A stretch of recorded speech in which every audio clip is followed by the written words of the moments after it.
N convention లోపలికి మనం ప్రవేశించాము. N convention లో ఇప్పటికే భారీ కట్టడాలు, దీనికి సంబంధించి ఇది పెద్ద హాల్. ఈ పెద్ద హాల్లో దాదాపు 3000 మంది కూర్చునే వీలుగా ఈ హాల్ ని కట్టడం జరిగింది. 1990కి ముందు, అంటే 1970 ఆ ప్రాంతంలో ఇక్కడ ఇప్పటికీ కొంతమంది పెద్ద మనుషులు ఉన్నారు. వాళ్ళందరూ కూడా ఏం చెప్తున్నారంటే ఈ యొక్క ప్రాంతంలో అంతా కూడా కొండలు ఉండేటివి. ఈ కొండల్లో ఈ నాగార్జున వారు ఇవన్నీ కూడా తీసుకొని కొండలని డిమాలిష్ చేసి ఇక్కడ ఎన్ కన్వెన్షన్ నిర్మించారు. సో ఇక్కడ వరకు అంతా కూడా ఆయన కొన్నదే. ఈ యొక్క ఏదైతే పెద్ద హాల్ అయితే ఏదైతే ఉందో ఈ హాల్ వరకు కూడా ఆయన కొన్నదే.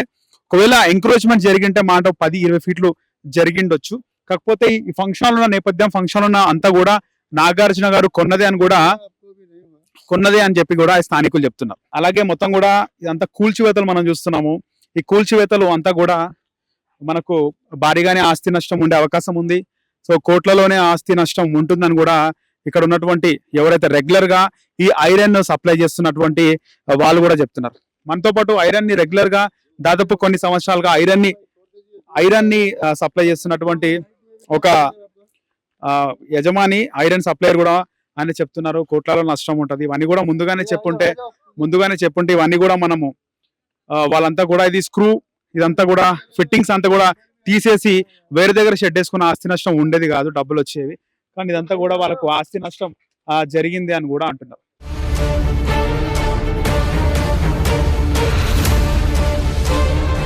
ఎన్ కన్వెన్షన్ కి సంబంధించి ఉదయం నుంచే ఇక్కడ కూల్చివేతలు ప్రారంభమైన సంగతి తెలిసిందే. మొత్తం కూడా శనివారం ఉదయం నుంచి కూల్చివేతలు, అటు హైడ్రా సిబ్బంది, ఇటు హెచ్ఎండిఏ, జిహెచ్ఎంసి, అలాగే రెవెన్యూ సిబ్బంది, పోలీస్ సిబ్బంది అందరూ కూడా ఉదయం నుంచే ఇక్కడ కూల్చివేతలు అన్ని కూడా స్టార్ట్ చేస్తారు.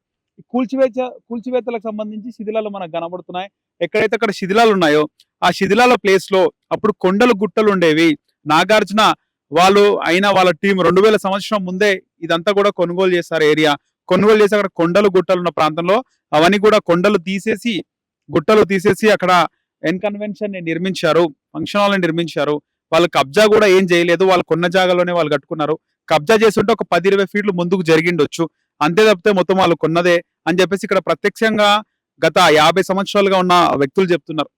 ఇక్కడ చాలా వరకు కూడా యాదవులు అలాగే ఎస్సీలు ఈ యొక్క చుట్టుముట్టు ప్రాంతంలో ఉండే వాళ్ళంట. వాళ్ళందరూ కూడా ఇక్కడ బర్లు మేకలు కట్టేసి వాళ్ళు వ్యాపారం చేసేవారంట.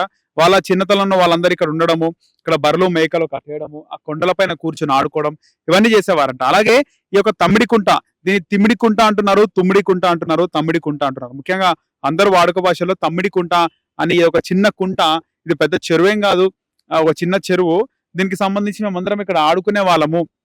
నాగార్జున మొత్తం కూడా ఏం కబ్జా చేయలేదని చెప్పి స్థానికులు చెప్తున్నారు. వాస్తవానికి ఈ యొక్క చెరువు కూడా ఎక్స్టెండ్ అయిందంట. ఇక్కడ ఏదైతే మనకు ప్రస్తుతం కనిపిస్తున్న గ్రాఫ్ లో కనిపిస్తున్న తీరు చూస్తే కనుక ఇక్కడ స్థానికులు చెప్తున్న ప్రకారం అక్కడ ఎన్ కన్వెన్షన్ కూల్చిన దగ్గర కొండలుంటే ఇటువైపు అంతా కూడా ఎర్ర మట్టి ఉంది, మొరం ఉంది, మట్టి ఉంది. అప్పుడు ఉన్నటువంటి కొంతమంది మున్సిపల్ అధికారులు రాత్రికి రాత్రి ఆ మట్టిని అంతా కూడా అమ్ముకున్నారు దొంగచాటుగా అని చెప్పేసి స్థానికులు చెబుతున్నారు. సో కొంతమంది అయితే మనకు గతంలో ఏం జరిగిందని చెప్తున్నారు. అలాగే నాగార్జున గత ప్రభుత్వంలో, బీఆర్ఎస్ ప్రభుత్వంలో ఇలాంటివి బయటికి వచ్చినప్పటికీ కూడా ఏం జరగలేదు. కానీ ఇప్పుడు ఎందుకు రేవంత్ రెడ్డి సర్కారు నాగార్జున పైన కన్నెర్ర చేసింది అని కూడా మాట్లాడుతున్నారు. సో ఇక్కడ అప్పుడు బీఆర్ఎస్ తో బాగున్నాడు, ఇక్కడ నాగార్జున బీఆర్ఎస్ తో బాగున్నాడు, అటు వైసీపీతో బాగున్నాడు. అంతకుముందు టీడీపీతో కొంత ఘాటుగా మాట్లాడేవాడు నాగార్జున. ట్యాక్సులు కడుతున్నాం, మేము ప్రభుత్వానికి ట్యాక్సులు చెల్లిస్తున్నాం సినిమా వాళ్ళము అని విమర్శించినాడు. కానీ మొన్న జగన్ సర్కారు పైన విమర్శలు ఏమి కూడా నాగార్జున చేయలేదు, ప్రభుత్వంతో తమకేమీ ఇబ్బందులు లేవని చెప్పినాడు. సో ప్రస్తుతం రేవంత్ రెడ్డి సర్కార్ వచ్చింది, అటు ఆంధ్రప్రదేశ్ లో చంద్రబాబు నాయుడు తెలుగుదేశం పార్టీ సర్కార్ వచ్చింది. రేవంత్ రెడ్డి ముఖ్యమంత్రి అయిన తర్వాత మెగాస్టార్ చిరంజీవి విషెస్ చెప్పడం, వెళ్ళి కలవడము, అటు రేవంత్ రెడ్డి కూడా మెగాస్టార్ ఇంటికి వెళ్ళి కలవడం, బాలకృష్ణ కూడా కలవడం, మళ్ళీ బాలకృష్ణతో బసవతారకం పిలిచినప్పుడు రేవంత్ రెడ్డి వెళ్ళడం, వాళ్ళ మధ్య సఖ్యత ఉంది. కానీ నాగార్జున ఇంతవరకు రేవంత్ రెడ్డిని కలవలేదు. సో రేవంత్ రెడ్డి కొంచెం నాగార్జున పైన ఫోకస్ చేసిండు, అందుకే కబ్జాలు చేసిండు, ఈ కబ్జాకు సంబంధించి కబ్జాలని కూడా కూల్చిండు అని చెప్పేసి స్థానికులు చెబుతున్నారు. సో ఇలాంటి కబ్జాలు చాలా ఉన్నాయని, పక్కన ఉన్నటువంటి సున్నం చెరువు ఏదైతే బోరబండ సైడ్ 3 ఏరియా, అల్లాపూర్ ఏరియాలో ఉన్నటువంటి సున్నం చెరువులో కూడా చాలా కబ్జాలు జరిగినాయి. మరోవైపు దుర్గం చెరువు FTL ల్యాండ్ కబ్జా చేసి చాలా అపార్ట్మెంట్లు చాలా కార్పొరేటెడ్ కంపెనీలు కన్స్ట్రక్షన్ చేసినాయి. ఈ యొక్క దుర్గం చెరువుని అక్కడ కూల్చే దమ్ము సర్కార్కు ఉందా, రేవంత్ రెడ్డి కూల్చే అవకాశం ఉందా, అలాంటి డెసిషన్ ఆయన తీసుకుంటాడా అని చెప్పేసి స్థానికులు మాట్లాడుతున్నారు. ఒకప్పుడు 1990కి ముందు సున్నం చెరువుకు సంబంధించి సున్నం చెరువు అలాగే దుర్గం చెరువులో మొత్తం కూడా దుర్గం చెరువు వానలకు ఫ్లో అయితే మాదాపూర్ మెయిన్ రోడ్ వరకు వాటర్ వస్తుండే. మాదాపూర్ మెయిన్ రోడ్ వరకు కూడా ఇదంతా కూడా ఎఫ్టిఎల్ ల్యాండ్. ఇక్కడ వరకు మా దుర్గం చెరువు వాటర్ వస్తుండే. మొత్తం కూడా కబ్జాకు గురై కట్టినారు. దుర్గం చెరువు చాలా కబ్జా అయింది. ఇక్కడ తమ్మిడికుంట చెరువు కంటే దుర్గం చెరువు చాలా కబ్జా అయింది. దుర్గం చెరువు కబ్జాలని బయటికి తీసే సత్తా ఈ ప్రభుత్వానికి ఉందా, రేవంత్ రెడ్డి ఆ పని చేయగలడా అని చెప్పేసి స్థానికులు కూడా ప్రశ్నిస్తున్నారు. అంతా కొంతమంది స్థానికులు కూడా ఉన్నారు, వాళ్ళతో మాట్లాడే ప్రయత్నం చేద్దాం. అన్న నమస్తే, మీరు ఎక్కడి నుంచేనా? మేము ఇక్కడ లోకల్ ఉంటారు. సో మీకు ఈ తమ్మిడికుంట అంటారా తుమ్మిడికుంట అంటారా, ఏమంటారు? తమ్మిడికుంట అంటారు. తమ్మిడికుంట, తుమ్మిడికుంట అని తిమ్మిడికుంట అని రకరకాల పేర్లతో పిలుస్తున్నారు కదా. ప్రస్తుతానికి వాడుక భాషలో తమ్మిడికుంట. తమ్మిడికుంట. ఓకే, మీరు ఎప్పటి నుంచి ఉంటున్నారన్న ఇక్కడ? నేను 25 years నుంచి చాలా మంది ఇక్కడ ఎస్సీలు అలాగే యాదవ్స్ ఉంటారంట కదా ఈ చుట్టుపక్కల ప్రాంతాల్లో. ఇక్కడ నేను హైటెక్ సిటీ మాదాపూర్. అంటే బిఫోర్ 1990 బిఫోర్ 94 లో ఉంటాను. అప్పటి నుంచి ఏంటి అసలు ఈ ఇన్కన్వెన్షన్ ఇష్యూ గతంలో ఏమైనా వచ్చిందా, బయటకు వచ్చింది? ఇప్పటి వరకు అయితే అలా 15 ఏళ్ళ నుంచి అయితే లేదు. నాగార్జునదే ఇన్కన్వెన్షన్ అని మీకు తెలుసా? తెలుసు అది అప్పటి నుంచి తెలుసు. కన్వెన్షన్ అని తెలుసు, పార్ట్నర్స్ కూడా ఉన్నారు కానీ నాగార్జునదని తెలుసు. ఏమనిపించింది పొద్దున్న న్యూస్ చూడగానే, ఏమనిపించింది? నేను చూడలే, ఇప్పుడు వచ్చి చూసాను. నేను మార్నింగ్ చూడలే. ఓకే, మార్నింగ్ బ్లాక్ అయిందంటే అటు నుంచి వెళ్ళాను ఆ రోడ్ లో. ఓకే, సో మీది ఇక్కడ తెలంగాణనే. చాలా వరకు కూడా చూసుకుంటే చాలా చెరువులు కబ్జా అయినాయి, ముఖ్యంగా హైదరాబాద్ లో మొత్తం అయినాయి. కానీ నాగార్జునతో ఒక్కటే ఎందుకు బయటపడ్డది అంటే ఏమంటారు? అంటే ఇక ఒక్కొక్క పొలిటీషియన్ అంతే, వాళ్ళు చెప్పేది ఏమంటారు. ఒకరు అంటే ఒకే, ఒకరు అంటే అట్లా అంతే. ఒకటి పడతాడు, ఒకటి వాడదు అంతే. రాజకీయం అంటే అంతే. తెలంగాణ సపరేట్ కూడా 10 సంవత్సరాలు అయిపోయింది. బీఆర్ఎస్ గవర్నమెంట్ లో కూడా ఎప్పుడు ఎన్ని కన్వెన్షన్ నాగార్జున పేరు బయటికి రాలేదు. అప్పటి నుంచి రాలేదు. అప్పట్లో ఉన్నది మామూలు ఉన్నారు అంతే. ఇప్పుడు కానీ బయట పడి ఇంతగానం రాలేదు. కానీ ఇప్పుడు మాత్రం ఎంత బయటకు వచ్చింది. సో ఇప్పుడు ఇదంతా కూడా అంటే నోటీస్ కూడా పొద్దున నోటీస్ అంటించి వీళ్ళు డెమాలిషన్ స్టార్ట్ చేస్తున్నారు. మామూలుగా ముందు ఇస్తారు కదా నోటీస్ ముందు ఇస్తారు కానీ మరి ఏంటో తెలియదు. అది మనకు ఐడియా లేదు. నార్మల్ గా కూల్చకుండా 2-3 days టైం ఇస్తే ఎట్లుంటుండే, దీనిపై ఏమంటారు మీరు? దాని మీద బాగానే ఉంటుంది, అట్లే చేయాలి. మెయిన్ ఇంపార్టెంట్ అది. అని ఎట్లా వచ్చేసి మార్నింగ్ అంటే చేయలేము, వేస్ట్. కబ్జా చేసినప్పుడు అంటే ఎవరైనా తీసుకోవచ్చు. మరి ఇన్ని రోజుల నుంచి ఎందుకు చేయలేదు, ఇప్పుడు ఎందుకు వచ్చింది? అది గత ప్రభుత్వంలో చేయలే, అందులో 50% వీలది ఉంటే 50% వీలది ఉంటుంది. ఇప్పుడు వీళ్ళ గీట ఉంటది, ఎందుకు ఉండదు? ఇది గీట ఉంటది. అంటే ఒక 3 days టైం ఇస్తే వీళ్ళు ఏమన్నా తీసేసే అవకాశం ఉంటుండేనా, లేకపోతే దాన్ని బట్టి ఎట్లయినా కబ్జా భూమి అన్నప్పుడు మనం చేయలేము. దానికి ఎవరైనా మేము చేయలేము. చాలా మంది మల్లారెడ్డి ఎగ్జాంపుల్ చెప్తారు, మల్లారెడ్డి కాలేజీలో ఎగ్జాంపుల్ చెప్తారు. మల్లారెడ్డి చాలా ఉంది, ఇంపార్టెంట్, చాలా ఇంపార్టెంట్. ఏదో 2-3 అయినట్టు మల్లారెడ్డి మళ్ళీ చాలా అవుతున్నాయి. ఈ కబ్జా చేసి కట్టడం వల్ల ఏందన్నా ఇప్పుడు ప్రాబ్లమ్ ఎట్లా వచ్చిందంటే, కబ్జాలు లేకపోతే ఎట్లుంటుండే హైదరాబాద్, ఈ ముఖ్యంగా చెరువుల కబ్జా లేకపోతే? కబ్జా లేకుండా నీళ్ళని పాకుతుంటే ఎక్కడికెక్కడ వెళ్ళిపోతున్నారు. ఎక్కడ ఉంటాయి, స్టోర్ అయి ఉంటాయి, బయటికి రావు.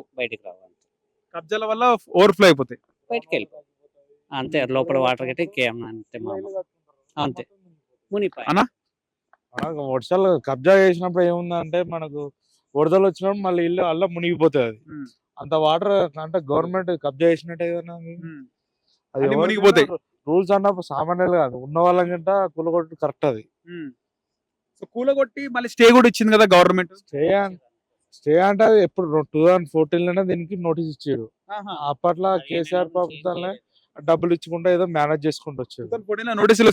నోటీసులు ఇచ్చారు ఆల్రెడీ. ఎప్పుడు దీనికి జిహెచ్ఎంసీ పర్మిషన్ లేదంట. పర్మిషన్ ఏం లేదు దీనికి.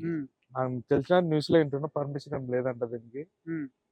ఆల్రెడీ ఇచ్చారు. ఇప్పుడు గవర్నమెంట్ వచ్చింది, హైదరాబాద్ వచ్చింది కాబట్టి సర్వే ఏవే చేస్తారు. మన రెడ్ జోన్, బఫర్ జోన్ ఉందంట, కూలగొట్టారు. కరెక్ట్. అది కూలగొట్టుడు అయితే సామాన్యులు కూలగొట్టినప్పుడు ఉన్న వాళ్ళ కూలగొట్టుడు అయితే కరెక్ట్. అది అంత చూస్తా కనిపిస్తలేదా కబ్జా చేసినట్టు?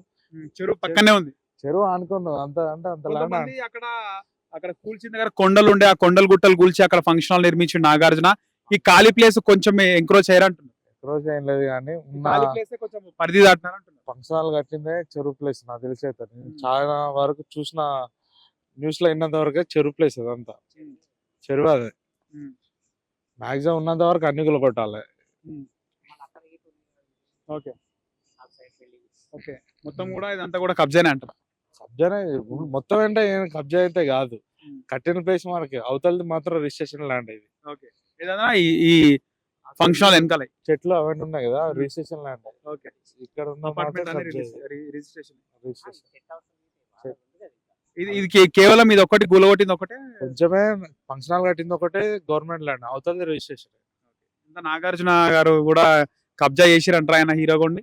కబ్జా అంటే సామాన్యులు చేసి వాళ్ళు ఏంటండి ఉన్నారు కదా కట్టుకొని చూసుకొని అంటే గవర్నమెంట్ ఆ. చెప్పారు అప్పుడు వాళ్ళు ఇచ్చినప్పుడు ఈయన ఎట్లయినా కట్టుకోవాల్సి వచ్చింది కట్టుకోవాల్సి వచ్చింది. అంతేగాని అంత మించి లేదు. ఇది ఇప్పుడు ఆయనకు 2014 తెలుసు కూడా 2014 లో చేస్తుంటే బాగుండేది.